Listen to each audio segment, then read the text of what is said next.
بسم اللہ الرحمن الرحیم۔ دوستو السلام علیکم۔ آج ہم آپ کو بتائیں گے حضرت سیدنا شیخ عبدالقادر جیلانی اور 40 دینار کا واقعہ۔ بیان کیا جاتا ہے کہ پیرانے پیر حضرت سیدنا شیخ عبدالقادر جیلانی رحمۃ اللہ علیہ جب حصول علم کے لیے اپنے گاؤں جلان سے بغداد کے لیے روانہ ہوئے تو آپ کی والدہ ماجدہ نے آپ کو زادِ راہ کے طور پر 40 دینار آپ کی گڈری میں سی دیے۔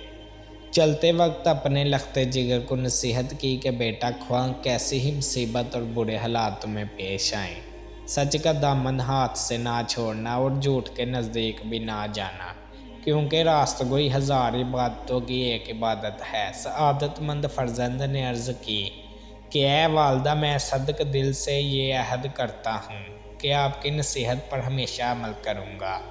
گھر سے رخصت ہو کر آپ رحمۃ اللہ علیہ بغداد والے ایک قافلے میں شامل ہو گئے، کیونکہ اس دور میں طویل بیابانی راستوں میں تنہا سفر کرنا ممکن نہ تھا۔ اثناء سفر میں ہمدان سے کچھ آگے خزانوں کے ایک جتھے نے قافلے پر چھاپا مارا اور اہل قافلہ کا سب مال و اسباب لوٹ کر تقسیم کے لیے ایک جگہ جمع ہو گئے۔ سیدنا حضرت شیخ عبدالقادر جیلانی رحمۃ اللہ علیہ ایک طرف چپ چاپ یہ دردناک نظارہ دیکھ رہے تھے کہ ایک ڈاکو آپ کی طرف بڑھا اور آپ پوچھا، کیوں میاں تمہارے پاس بھی کچھ ہے؟ آپ نے فرمایا، ہاں میرے پاس 40 دینار ہیں۔ ڈاکو کو آپ کی بات پر یقین آیا اور وہ آپ کی ہنسی اڑاتا ہوا آگے بڑھ گیا۔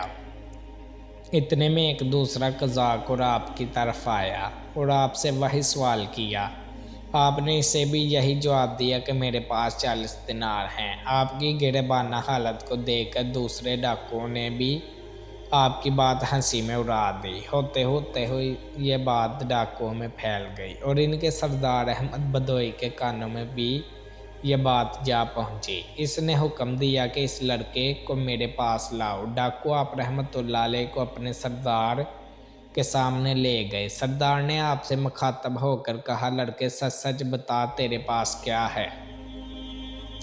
حضرت نے بلا خوف اس بات کا جواب دیا، میرے پہلے بھی تیرے 2 ساتھیوں کو یہ بتا چکا ہوں کہ میرے پاس 40 دینار ہیں۔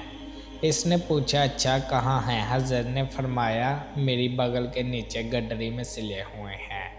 سردار نے ایک ڈاکو کو حکم دیا کہ اس لڑکے کی تلاشی لو۔ چنانچہ اس نے آپ کی گڈری ادھیر کر دیکھی تو اس میں واقعی 40 دینار نکل آئے۔ احمد بدوئی اور اس کے قزاق یہ دیکھ کر بہت حیران ہوئے۔ احمد بدوئی نے حیرانگی کے عالم میں حضرت سے پوچھا، لڑکے تمہیں معلوم ہے کہ ہم قزاق ہیں اور مسافروں کا سامان لوٹ لیتے ہیں، پھر بھی تم نے ان دیناروں کا بید ہم پر ظاہر کر دیا، حالانکہ یہ رقم اس قدر محفوظ تھی کہ کسی کو اس کا وہم و گمان بھی گزر نہیں سکتا تھا۔ آخر کس چیز نے تمہیں سچ بولنے پر مجبور کیا؟ حضرت نے فرمایا، میری والدہ نے گھر سے چلتے وقت مجھے نصیحت کی تھی کہ ہمیشہ سچ بولنا، بھلا ان 40 دیناروں کی وجہ سے میں اپنی والدہ کی نصیحت کو کیوں فراموش کر دیتا اور اللہ تعالیٰ کو ناراض کر دیتا۔ حضرت کے الفاظ سن کر بدوئی بے حد متاثر ہوا اور اسی وقت اس پر رخت طاری ہو گئی۔ ندامت کے آنسوؤں نے اس کے دل کی سیاہی کو دھو ڈالا اور اس نے آپ بڑھ کر کہا کہ اے بچے، تم پر خدا کی ہزاروں رحمتیں ہوں کہ تم نے اپنی ماں کی عہد کا خیال رکھا، لیکن حیف ہے مجھ پر کہ میں نے اپنی ساری زندگی اپنی خالق کا عہد توڑتے گزار دی۔ اے بچے، تم نے مجھے ہدایت کی راہ دکھا دی، اب میں رہتی زندگی تک کبھی کسی کو تکلیف نہیں پہنچاؤں گا۔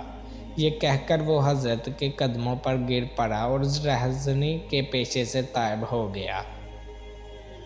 اس کے ساتھیوں نے جب یہ منظر دیکھا تو سب بے حیران یک زبان پکار اٹھے کہ اے سردار، ہم بھی اس برے پیشے سے توبہ کرتے ہیں۔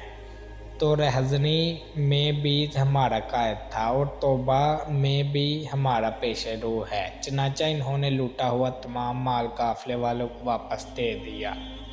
سبق: اس واقعے سے ہمیں یہ سبق ملتا ہے کہ سچ ہے کہ ماں کی گود بچے کے لیے پہلا مدرسہ ہوتی ہے، یعنی پہلی تربیت گاہ ہوتی ہے۔ چنانچہ اگر ماں بچپن میں ہی بچے کی اخلاقی تربیت کرے تو کوئی بیت نہیں کہ وہ آگے چل کر شیخ عبدالقادر جیلانی بنے۔ لہٰذا اس واقعے سے ہم سب کو خصوصاً ہماری ماں و بہنوں کو خاص طور پر سبق حاصل کرنا چاہیے۔ اللہ تعالی ہمیں عمل کرنے کی توفیق عطا فرمائے، آمین۔ تو دوستو یہ تھی ویڈیو۔ اگر ویڈیو اچھی لگی تو ویڈیو کو لائک کر کے ہمارے چینل کو ضرور سبسکرائب کریں۔